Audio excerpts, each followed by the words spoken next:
Hello dear students, our today topic is inverse Laplace transform. In the previous lecture we have studied some numericals based on Laplace transform, and from today we start inverse Laplace transform. So first we discuss about the definition. Inverse Laplace transform. If Laplace transform of f of t is equal f of s, then f of t is called the inverse Laplace transform of f of s and is defined as f of t is equal Laplace inverse of f of s, where L inverse stands for the inverse Laplace transform operator. Now we discuss properties. First property है linearity property. Student linearity के according देखो कि अगर अपने पास Laplace inverse पूछे आपको C1F1s plus C2F2s, यहाँ पर C1 और C2 क्या है स्टूडेंट्स, कॉन्स्टेंट्स हैं, और F1s एंड F2s हैं Laplace transform of F1t and F2t. तो इस पार्ट को हम किस तरीके से लिख सकते हैं, C1 फिर L inverse F1s plus C2 L inverse F2s, क्योंकि कॉन्स्टेंट्स का हम लाप्लास इन्वर्स नहीं कर रहे, हम ओनली किसका कर रहे हैं, एल इन्वर्स किसका कर रहे हैं, F1s का. यहाँ पर एल इन्वर्स किसका होगा, F2s का. तो इनको सेपरेटली लिख सकते हैं लीनियरिटी की प्रॉपर्टी के अकॉर्डिंग. अब एल इन्वर्स F1s किसको रिप्रेजेंट करता है, F1t को. एल इन्वर्स F2s किसको रिप्रेजेंट करेगा, F2t को. तो ये आपकी लीनियरिटी की प्रॉपर्टी है. उसके बाद में डिस्कस करेंगे अपन फर्स्ट शिफ्टिंग प्रॉपर्टी. तो स्टूडेंट्स फर्स्ट शिफ्टिंग प्रॉपर्टी के लिए पहले अपन फर्स्ट शिफ्टिंग प्रॉपर्टी लाप्लास की देखते हैं. लाप्लास ट्रांसफॉर्म में अपन ने क्या पढ़ा था कि if Laplace transform of F of T is equal F of S, then Laplace transform of E to the power A T F of T is equal पढ़ा था हमने एफ एस माइनस ए. तो students अगर ये L इस तरफ ले जाऊँ एल इन्वर्स हो जाएगा, ये एल यहाँ से हटा के एल इन्वर्स कर दूँ तो e की power A T F of T किसके इक्वल हो गया, Laplace inverse of F S minus A. तो वही चीज़ यहाँ दी हुई है स्टूडेंट्स कि if Laplace inverse of F of S is equal F of T, then Laplace inverse of F S minus A is equal कितना होगा, e की power A T F of T. तो स्टूडेंट्स इसका proof भी देख लेते हैं किस तरीके से किया हुआ है. देखो एफ ऑफ एस कितना होता है, एफ ऑफ एस को बेसिकली अपन बोलते हैं क्या, Laplace transform of F of T तो बोलते हैं, यही तो बोलते हैं. तो Laplace transform F of T को कितना लिखते हैं, 0 से इन्फिनिटी e की power minus S T F of T और डी टी. अगर मैं स्टूडेंट्स अपने को प्रॉपर्टी में प्रूव क्या करवाना है, एफ एस माइनस ए पूछा है ना, तो एस माइनस ए के लिए यहाँ पर मैं अगर इस एस को एस माइनस ए से रिप्लेस करूँगा तो इस एस को भी मैं क्या करूँगा, एस माइनस ए से रिप्लेस करूँगा. तो यहाँ एफ एस माइनस ए कर दिया, तो यहाँ पर भी मैंने एस की जगह क्या कर दिया, एस माइनस ए कर दिया. उसके बाद में स्टूडेंट्स इसको अगर अपन ओपन करते हैं, इतने पार्ट को अगर इस पार्ट को ओपन करते हैं तो आपको क्या नज़र आ रहा है, e की पावर माइनस एस टी और माइनस माइनस प्लस e की पावर ए टी. तो और बेस सेम होने की वजह से इनको अलग अलग लिख सकते हैं. तो e की पावर माइनस एस टी और e की पावर ए टी. तो वही चीज़ यहाँ लिखी हुई है स्टूडेंट्स, e की पावर माइनस एस टी, ई की पावर ए टी और F of T D T. तो स्टूडेंट्स अगर आप एक बार इसको गौर से देखो तो ये पार्ट देखो 0 से इन्फिनिटी दिख रहा है, फिर है e की पावर माइनस एस टी दिख रहा है, ठीक है. उसके बाद में यहाँ जो है वो क्या है, फंक्शन इनटू डी टी. तो हम इससे बेसिकली लिखते कैसे हैं कि Laplace transform of this function e की power A T F O T, यही लिखते हैं, ये रहा. तो ये पार्ट किसके को लाया, इस पार्ट के को लाया. कैसे लिखा कि लाप्लास ट्रांसफॉर्म ऑफ e की power A T F of T, क्यों लिखा कि Laplace transform of this part, उसको किस तरीके से रिप्रेजेंट करते हैं, यही तो होता है पूरा परफॉर्मा, 0 से इन्फिनिटी e की power minus S T function into D T. ठीक है. Now take ILT. ILT का मतलब है inverse Laplace transform on both side. तो इन्वर्स लाप्लास लेंगे तो स्टूडेंट्स यहाँ एल इन्वर्स करूँगा मैं, यहाँ पर मैं अगर एल इन्वर्स करूँगा तो यहाँ पर एल इन्वर्स करूँगा तो ये इससे कैंसिल आउट हो गया. तो यहाँ तो बचा e की power A T F of T और इधर बचा Laplace inverse of F S minus. ये होती है आपकी first shifting property. Now we discuss second shifting property.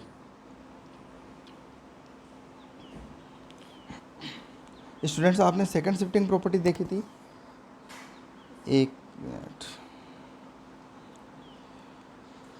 Second shifting property के लिए मैं थोड़ा सा आपको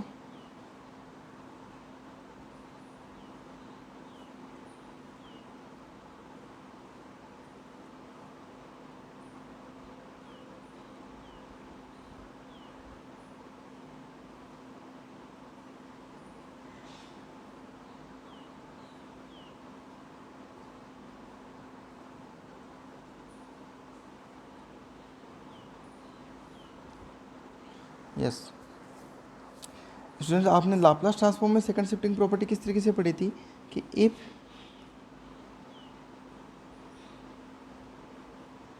if Laplace transform of F of T is equal F of S and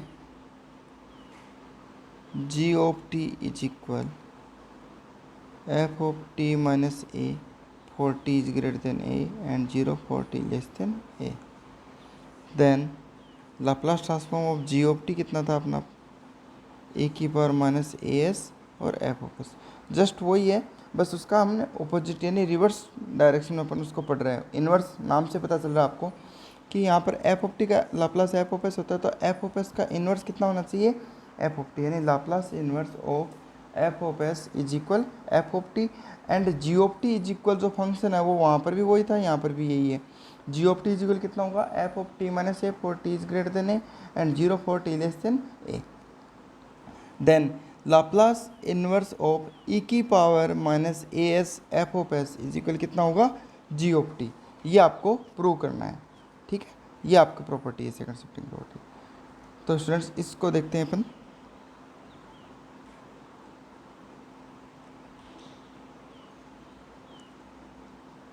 सबसे पहली चीज़ हमें एफ ऑफ एस की डेफिनेशन हमेशा पता होनी चाहिए। एफ ऑफ एस कितना होता है ए की पावर 0 से इन्फिनिटी ई की power minus S T F of T D T.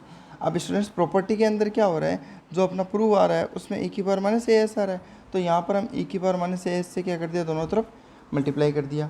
अब यहाँ पर आपको बेस सेम नज़र आ रहा है, बेस सेम होता है तो पावर्स क्या होती हैं ऐड होती हैं, तो हमने इनको ऐड कर दिया और ऐड करने पर क्या होगा ये पार्ट आएगा आपके पास। ठीक है, अब हमने यहाँ क्या किया है, देखो ई की पावर माइनस एस टी की जगह क्या आ रहा है टी प्लस ए आ रहा है, तो इस टी प्लस ए को कोई दूसरा नाम दे दो स्टूडेंट्स, यू नाम दे दिया। और अगर हम इसे डिफ्रेंशिएट करें तो टी का डिफ्रेंशिएशन कितना हो जाएगा डी टी, ए का डिफ्रेंशिएशन कितना होगा 0 और यू का क्या होगा डी यू, तो डी टी इक्वल कितना आ गया डी यू। और अगर आपको टी की वैल्यू पूछे यहाँ से तो टी की वैल्यू कितनी होगी, इस ए को उस तरफ ले जाओ तो यू माइनस ए हो जाएगा, तो टी इक्वल कितना आ गया यू माइनस ए आ गया। ठीक है,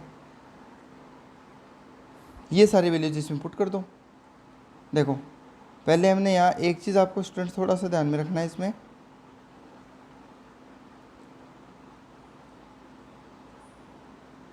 हमने ओनली लिमिट जो चेंज की है, लिमिट चेंज नहीं किया अभी तक, ओनली डेटा चेंज किया। देखो यहाँ मैंने जो लिमिट है ये अभी भी किस किस हो रही है, एक तरीके से टी इज इक्वल 0 से इन्फिनिटी शो हो रही है आपको अभी प्रेजेंट में।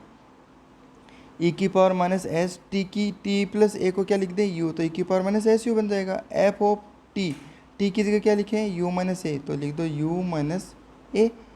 और उसके बाद में डी टी, तो डी टी को कितना लिख दें डी यू, यही नज़र आ रहा है स्टूडेंट्स। ठीक है, अब अगर हम लिमिट की अगर बात करें,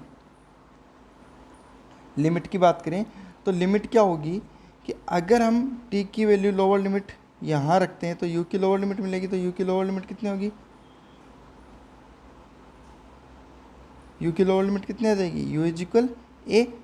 और अगर अपन यहाँ पर t is equal infinity upper limit वाली ये वाली लिमिट रखते हैं यहाँ पे, तो u इज इक्वल कितना आएगा इन्फिनिटी, तो u is equal basically define कहाँ से हो रहा है a से इन्फिनिटी हो रहा है। लेकिन हम स्टूडेंट्स इसको u इज इक्वल ए से इन्फिनिटी न करके इसको u इज इक्वल 0 से स्टार्ट करते हैं, u इज इक्वल 0 से स्टार्ट करते हैं, 0 से इन्फिनिटी ई की पावर माइनस एस यू और F of U minus A, तो एफ ऑफ यू माइनस ए लिख दिया। ठीक है, और डी यू इस तरीके से। ठीक है, ये रखेंगे हम, इसको क्यों रखेंगे वो भी देख लो। यस स्टूडेंट्स, जो अपना फंक्शन था आपने अभी देखा, जो जी ऑफ टी अपना फंक्शन था वो डिफाइन किस तरीके से है, F of T minus A for T is greater than A and 0 for T less than A, ये इसी तरीके से डिफाइन है। अगर मैं स्टूडेंट्स एक बार टी की जगह यू पढ़ूँ तो आपको F of U minus A दिखेगा, देखो इस तरीके से दिखेगा, F of U minus A for U is greater than A and 0 for U less than A. तो आपको ये दिख रहा है कि u लेस देन यू की वैल्यू लेस देन ए होने पर वैल्यू क्या आ रही है 0, और u is greater than A होने पर वैल्यू क्या रहेगी एफ ऑफ यू माइनस ए रह रही है। आ रही समझ में? तो अगर कंप्लीट इंटायर की बात करें अपन जीरो से इन्फिनिटी की, जीरो से इन्फिनिटी की, तो ये जो पार्ट है पूरा ये क्या कहला रहा है, ये कहला रहा है आपका जी ऑफ टी। ठीक है, देखो इस तरीके से यहाँ तक हमने समझ लिया। एक बार दोबारा से रिपीट कर देता हूँ आपको। तो बेसिकली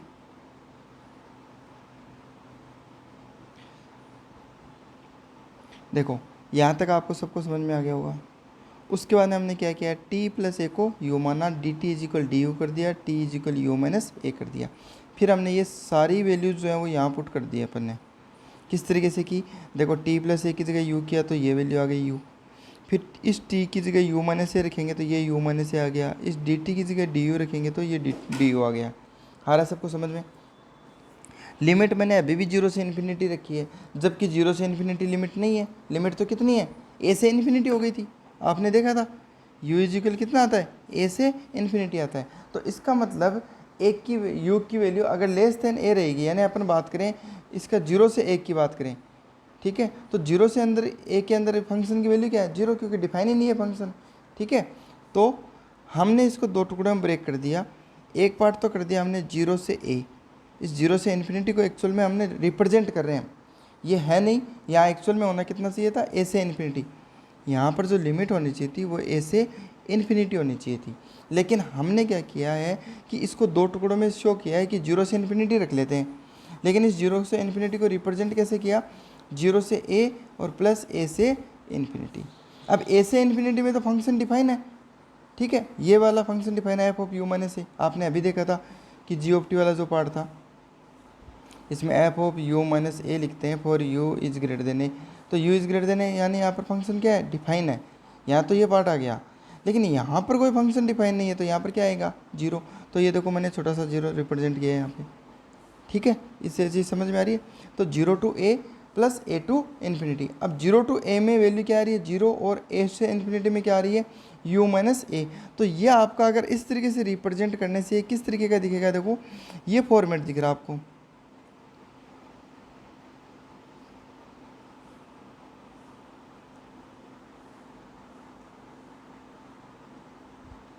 अगर u की वैल्यू लेस देन a है तो फंक्शन की वैल्यू क्या आ रही है, जीरो, जो यहाँ से हो रही है। यानी जीरो से लेके a तक के अंदर फंक्शन की वैल्यू क्या आ रही है, जीरो। a से u is greater than a, u is greater than a का मतलब a से ज़्यादा, तो a से इन्फिनिटी तक की अगर लिमिट की अगर अपन बात करें तो फंक्शन के अंदर वैल्यू क्या आ रही है, एफ ऑफ यू माइनस ए, जो ये है। तो ये पूरा फंक्शन डिफाइन हो रहा है आपका। अगर जीरो से इन्फिनिटी की बात करें तो ये पूरा फंक्शन डिफाइन हो रहा है। और अगर ये पूरा फंक्शन अपने पास डिफाइन हो रहा है, इसका मतलब इस पूरे फंक्शन को मैं क्या लिख दूँ, जी ऑफ टी लिख दूँ। तो वही चीज़ मैंने यहाँ की है कि मैंने इस जीरो से इन्फिनिटी पूरे पार्ट के अंदर अगर मैं इस फंक्शन को देखूँ तो वो कैसे बिहेव कर रहा है, जी ऑफ टी की तरह बिहेव कर रहा है। ठीक है, और ये जो पार्ट होता है,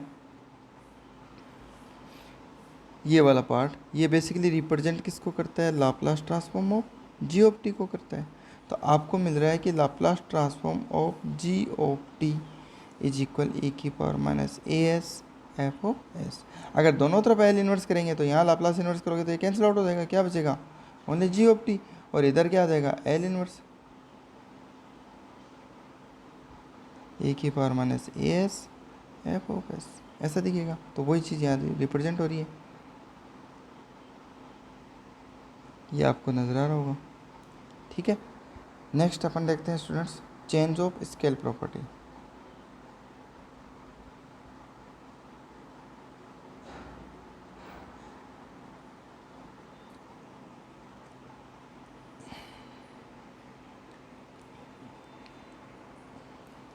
yes, change of scale property के अकॉर्डिंग देखो, if Laplace inverse of F of S is equal F of T, then Laplace inverse of F of A S is equal 1 upon A F of T upon A. इसे prove करते हैं। तो students we know that F of S is equal zero to infinity e to the power minus S T F of T D T, ये आपका होता है। अब यहाँ पर अगर हम एस को ए एस से रिप्लेस करेंगे तो यहाँ पर भी एस को किससे रिप्लेस करना पड़ेगा, ए एस से, क्योंकि ये क्या हो रही है, इसकी स्केलिंग हो रही है। तो स्टूडेंट्स जैसे हम यहाँ एफ ऑफ ए एस करेंगे तो यहाँ पर भी ए एस होके ई की power minus A S T बन गया, F of T D T बन गया। उसके बाद में हम क्या करते हैं कि फॉर्मूले में जो होता है उसके अकॉर्डिंग हम ई की पावर माइनस एस टी मानते हैं। तो 80 जो पार्ट आ रहा है यहाँ पर देखो, इस पूरे पार्ट में ये जो 80 आ रहा है इसमें, इस 80 को हमने क्या मान लिया, u मान लिया। अगर 80 इजिकल यू होगा तो डिफ्रेंशिएट करोगे तो ए डी टी इजिकल कितना आ जाएगा, डी यू, और डी टी की वैल्यू अगर देखोगे आप तो 1/a डी यू हो जाएगा। और लिमिट पे कोई इफेक्ट पड़ेगा, नहीं पड़ेगा। देखो अगर हम लोअर लिमिट रखेंगे, यहाँ t की वैल्यू 0 कर देंगे तो u इजिकल कितना आएगा, 0। अगर आप अपर लिमिट यहाँ रखते हो तो u इजिकल कितना आएगा, इन्फिनिटी आएगा। तो लिमिट पे कोई इफेक्ट नहीं पड़ेगा। उसके बाद में देखो स्टूडेंट्स, यहाँ पर आ गए हम, ये u की लिमिट हो गई, u इजिकल 0 से इन्फिनिटी है। 80 को u लिख दिया तो e की पावर क्या बनेगा, माइनस एस यू। और इस t की जगह अगर u के अगर फॉर्म में लिखें तो 80 इजिकल u लिखा हुआ है, तो t इजिकल कितना लिखोगे आप, u अपॉन ए। तो वही u अपॉन ए यहाँ लिख दिया। और dt की वैल्यू कितनी है, 1/a du, तो वो 1/a du हमने यहाँ लिख दी। ये रही, ये सारी वैल्यूज स्टूडेंट्स आपको यहाँ से नज़र आ रही होगी, ये रही dt की वैल्यू 1/a du। ठीक है। नाउ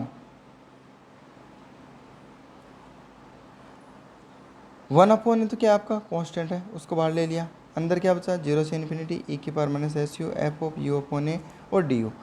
स्टूडेंट्स इस चीज़ को एक बार आप गौर से देखो, अगर मैं इसमें u की जगह एक बार माइंड में आप t पढ़ो इसको, अगर आप t पढ़ते हो तो आपको ऐसा नज़र नहीं आ रहा कि Laplace transform of F of T upon A पूछे आपसे कोई, तो आप क्या लिखोगे, 0 से इन्फिनिटी ई की power minus S T F of T upon A और डी टी, ऐसा लिखोगे। अब यही तो हुआ लाप्लास ट्रांसफॉर्म फंक्शन ये है, तो ये फंक्शन यहाँ आ गया, बस परफॉर्मा ही तो डालना है, परफॉर्मा में वैल्यू डालनी है। अब स्टूडेंट्स अगर मैं यहाँ पर इसको u बना दूँ तो ये भी u बन जाएगा, ये भी u बन जाएगा और ये भी u बन जाएगा। यानी t को किससे रिप्लेस करते हैं, u से, तो f of u upon A बनेगा, तो e की power minus S U F of u upon A और डी यू, ऐसा दिखेगा। तो यही चीज़ नज़र आ रही है। तो इसको आप बेसिकली क्या लिख सकते हो, 1/a। और जब भी ये लिखें तो ये बेसिकली ओवरऑल जो पार्ट है ये रिप्रेजेंट किसको कर रहा है, यहाँ पर जो पार्ट होता है यू के पास में होता है वही तो लिखते हैं अपन। यहाँ अगर एस अपॉन ए होता है तो एस अपॉन ए लिख देते हैं, यहाँ एस है तो एस लिख देंगे, तो ओवरऑल क्या लिखेंगे, एफ ऑफ एस, ऐसे लिखते हैं। तो यहाँ पर इसको क्या लिख सकते हो अभी प्रेजेंट में, इस पूरे पार्ट को आप क्या लिख सकते हो, Laplace transform of T upon A, या फिर आप कहो तो इसको यू अपॉन ए लिख देता हूँ, u अपॉन ए। अब स्टूडेंट्स u एक वेरिएबल है, इसको u लिखो, आपसे u इजिकल टी कर दो, कोई इफेक्ट नहीं पड़ेगा।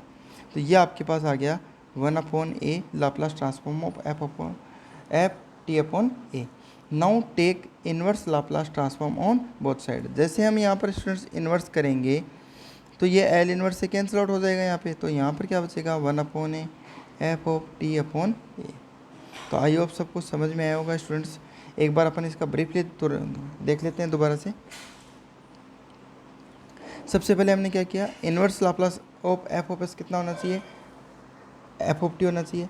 फिर inverse of F of S ये अपने को प्रूव करना है। सबसे पहले हमने क्या किया, एफ ऑफ एस का फॉर्मूला लिखा, उसके बाद में एस को ए एस से रिप्लेस किया, तो यहाँ से भी एस की जगह क्या आ गया, ए एस आ गया, ये पार्ट आ गया। फिर हमने इसमें से माइनस ई की पावर माइनस एस के बाद जो भी पार्ट है उसको हमने क्या मान लिया, यू मान लिया। यानी यहाँ पर क्या है, 80 बचा, तो इस 80 को हमने यू मान लिया। इसका डिफ्रेंशिएट किया तो ए डी टी इजिकल कितना आया, डी यू आया। और अगर यहाँ से डी टी की वैल्यू देखो तो वो कितनी आती है, 1/a डी यू आएगी, तो वो वैल्यू हमने यहाँ निकाल ली। अब ये सारी वैल्यूज़ हमने स्टूडेंट्स यहाँ पुट कर दी फॉर्मूले में। लिमिट में कोई इफेक्ट नहीं पड़ रहा है, ये मैंने पहले बता दिया। तो ये लिमिट किसकी हो गई, अब यू की हो गई। और यहाँ पर ई की power minus S U F U upon A 1/a D U आ गया। ये तो है D T students, D T जी को लिखा था। ये आपका एफ ऑफ टी की जगह है, टी जी को कितना लिखा है, यू अपॉन ए। उसके बाद में ये जो पार्ट पूरा बन के आया उसमें 1/a, तो ये अलग है। यहाँ पर जो रिप्रेजेंट हो रहा है ये पार्ट किस तरीके का दिख रहा है कि 0 से इन्फिनिटी ई की power minus S U F of U upon A और डी यू। तो ये बेसिकली मैंने बताया आपको किसको रिप्रेजेंट कर रहा है, F of Laplace transform of F of U upon A, और यू को अगर आप टी पढ़ो तो F of T upon A दिखेगा, तो वो चीज़ मैंने यहाँ लिख दी। यहाँ पर यू इज इक्वल टी मान लेना माइंड में, तो आपका सोल्व हो जाएगा, ये क्लियर हो जाएगा माइंड में। यू इज इक्वल टी मान लोगे तो आपको F of T upon A दिखेगा। उसके बाद हम स्टूडेंट्स हमने क्या किया है, जस्ट इन्वर्स लिया है। इन्वर्स लेंगे तो यहाँ पर तो एल इन्वर्स लग जाएगा इसके, ठीक है, और राइट साइड वाले पार्ट में से एल हट जाएगा, तो अपने पास बचेगा 1 upon A F of T upon A, जो आपने से प्रूव करवाया। ओके, तो ये स्टूडेंट्स ये आपके आज की 4 प्रॉपर्टी हैं इन्वर्स लाप्लास की, आपको अच्छे से पढ़नी है और नोट्स बनाने हैं। इसके अलावा कुछ फॉर्मूले जो मैंने यहाँ अटैच किए हैं, तो ये आपको ये भी सॉल्व करने हैं, लिखने हैं, बस नोटबुक में नोट कर लेना और याद करने हैं आपको एक तरीके से। इसमें क्या है, लाप्लास और इन्वर्स दोनों दिए मैं आपको, देखो किस तरीके से दिया हुआ है। एक तरीके अब उल्टा पढ़ रहे हैं अपन, आपने पढ़ा था टी की पावर एन का लाप्लास, देखो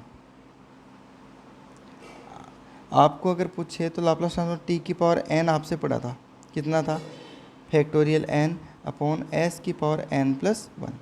अब स्टूडेंट्स अगर मैं आपको कहूँ कि एल इन्वर्स कीजिए, तो अगर आपको एल इन्वर्स के लिए बोला जाए तो ये एल यहाँ से हट जाएगा और ये इधर लग जाएगा, इस तरीके से हो जाएगा।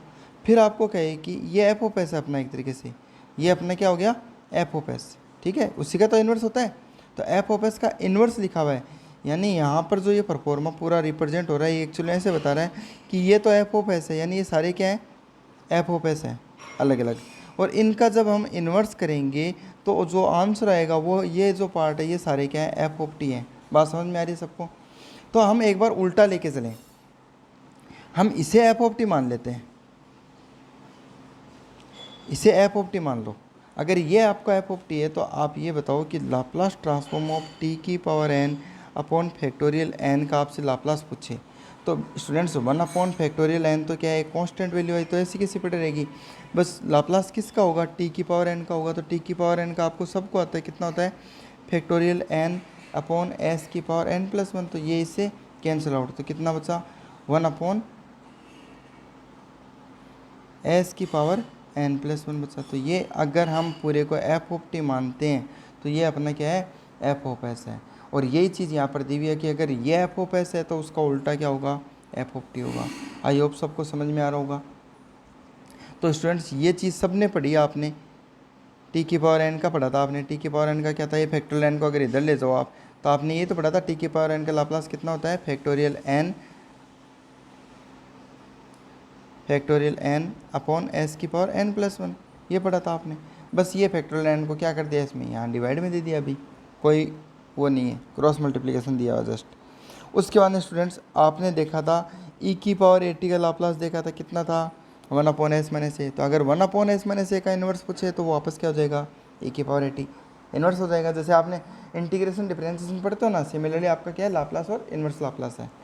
सिमिलरली आपने स्टूडेंट्स पढ़ा था, अगर मैं यहाँ ए कर दूँ, ये उठा के, ये ए है, इसको क्रॉस मल्टीप्लिकेशन से मैं यहाँ रख दिया मान लो, तो ए upon S square plus A square की वैल्यू आपने कितनी पढ़ी थी, साइन 80, या हम ये कहें कि साइन 80 का लाप्लास आपने कितना पढ़ा था, ए upon S square plus A square. अगर मैं इस ए को यहाँ डिवीजन में ले जाऊँ तो ये जो पार्ट है उसका आंसर क्या हो जाएगा, ये हो जाएगा, ठीक है। इसी तरीके से आपने स्टूडेंट्स पढ़ा था कोस 80 का लाप्लास कितना था, ये पढ़ा था आपने, S upon S square plus A square, ये इसका लाप्लास है, ठीक है। और अगर आपको एल इन्वर्स पूछे, एल इन्वर्स, तो आपका क्या हो जाएगा, कोस 80 हो जाएगा वापस से। बस सिमिलरली ये स्टूडेंट्स वही फॉर्मूले, जस्ट इनको रिवर्स लिखा गया, तो आपको ये सारे ध्यान में रखने हैं, आपको ये अंगुलियों पे याद होना चाहिए। तुरंत आपसे कोई भी पूछे तो ऑन द स्पॉट आप बता सको कि साइन का क्या होता है, कोस का क्या होता है। आपको 1 अपॉन एस माइनस ए दिख जाए तो आपको ए की पावर 80 बोलना है। आपको अगर 1 अपॉन एस प्लस ए का पूछ ले तो आपको ए की पावर माइनस 80 बोलना है। आपको S upon S square plus A square बोल दिया तो आपको तुरंत लिखना है कोस 80, और अगर कोस 80 दिया हुआ है तो आप उसको क्या लिख सकते हो, S upon S square plus A square. तो इस तरीके से आपको रिवर्स में भी पूरे याद होने चाहिए। ओके स्टूडेंट्स, आज के लिए इतना ही, थैंक यू।